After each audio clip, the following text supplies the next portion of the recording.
So lately, an extremely polarized conversation about artificial intelligence has been in the zeitgeist. On one side, tech giants are saying AI will solve all your problems. Put it everywhere. Just step right up. Everyone's a winner. Mows the lawn. It picks up the kids from school.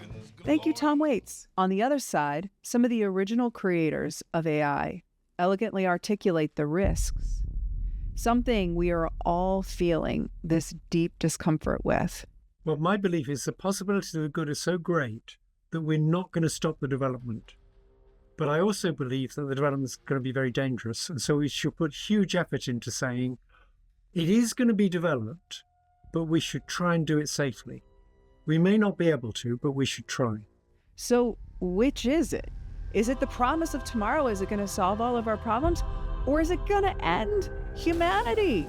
Is it going to leave us all with no jobs? They're both right. Both sides of the argument are right.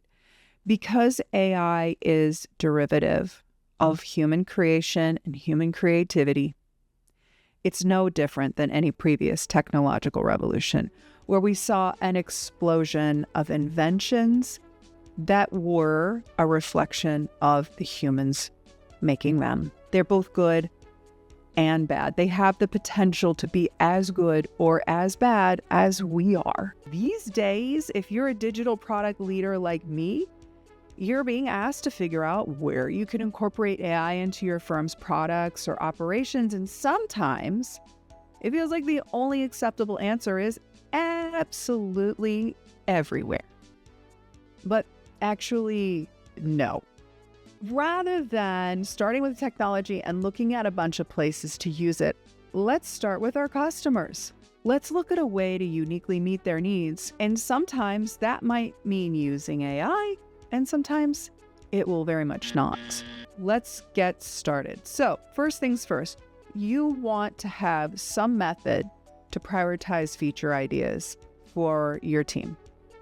And there are a lot of different ways to do this. My favorite way, and the way that I coach a lot of folks to do, is a trifecta of user needs, business needs, and organizational readiness, right? That's the foundation of business viability.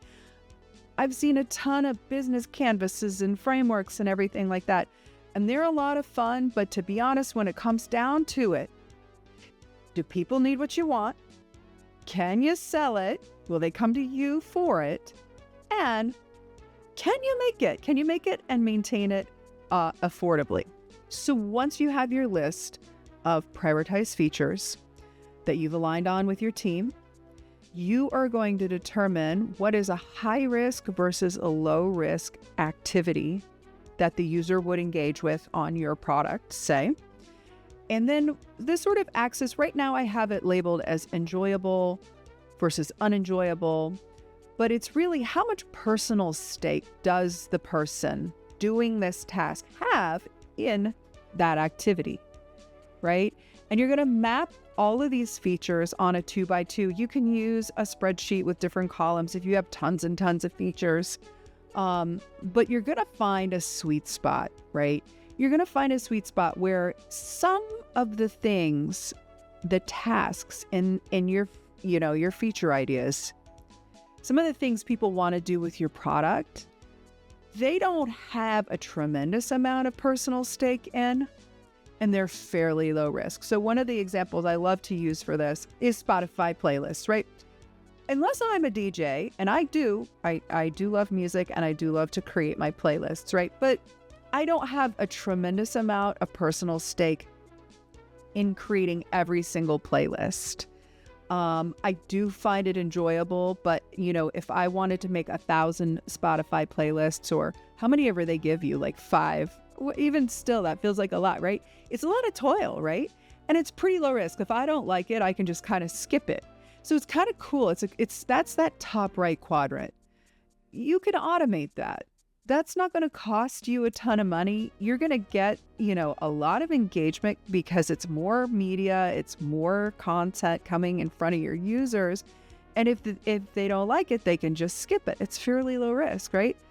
So that's a great place to automate things. Now, on the other side of things, you have maybe tasks that users find, your customers find really gratifying, or they take a ton of personal stake in, and they may be really high risk. So the example I like to use here is of a pilot, right? You have a pilot who's using autopilot, and that can help them and it can take away a lot of the toil. But I would say the friends that I have who fly, they find that very gratifying. They take a ton of personal, there's a lot of personal stake in that role as a pilot, and it's really high risk, right? And so there's a piece of piloting that is not suited for AI. That's where you want to have your human in the loop. Those are the moments that are going to tell you, this is when you want a human to come in here. I've also seen a lot of companies saying, oh, it's going to do people's jobs. And I think we need to pause and say, well, is this part of someone's job they find really gratifying, like writing music or creating business strategy? I don't think those are the best use cases for AI. And I'm going to go into a little bit of detail later on how dehumanizing it is for workers, and what one of the risks we have to face as a society is the mental health outcomes from job replacement with AI. So you're going to map out your features and you're going to figure out which ones are best suited for AI. Those are great candidates for automation. You're going to have some sort of in-between zones, the proceed with caution zones. And those are ones where you might want to decompose those features into smaller tasks where you could automate pieces of it, but not necessarily the whole thing. You would offset toil of the tedious aspects of a specific task so that human beings can do the more enjoyable tasks and do more of the challenging tasks, the things that we find most gratifying. And what that does, recently there was a Stanford AI index that cited that one of the biggest risks that C-level people who are respondents of this particular survey reported, the biggest concerns that these C-level folks had about AI was whether or not they were going to get a return on their investment, right? Were they going to pour all this money into these pilots and then customers don't want it? That's a huge risk. We've seen some companies go all in on AI first. Oh, we're going to replace, I think it was Duolingo. It was like, oh, we're going to replace, all of our contractors and have AI create this stuff. They went and did that. They were very public about that. And their stock went down, I think, by 30%.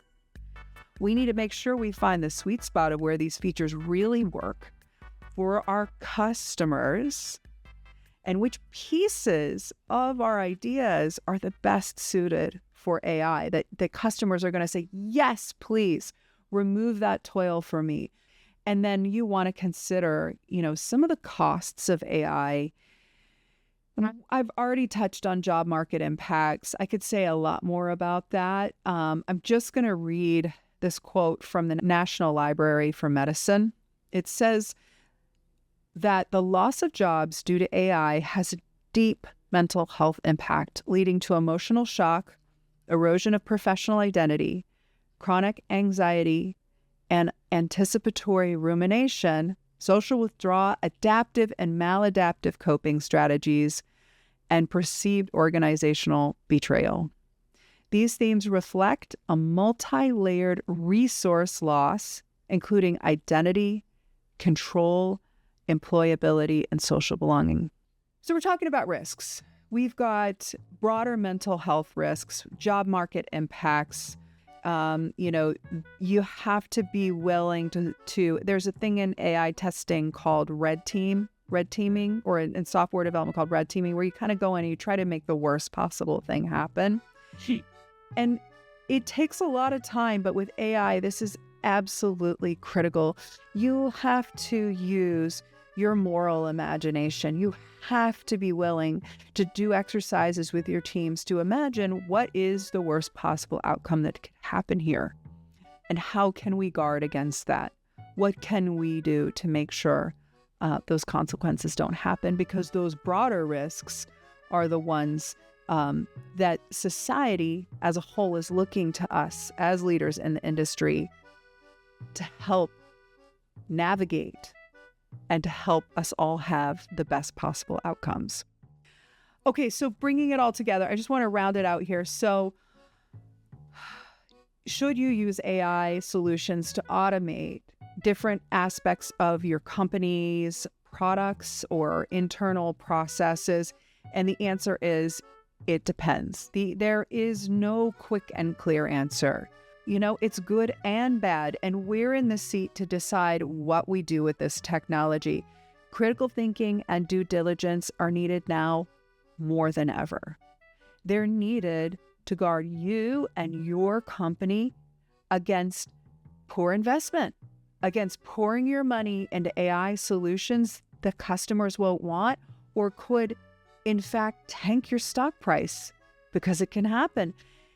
It requires conversations around the broader risks and our responsibilities to wield this technology responsibly, and the honor that we have to be in the seat that we are in to make these decisions. And I hope this framework helps you and your team do the critical thinking needed to make the right decision on a case-by-case basis for your team. Thanks.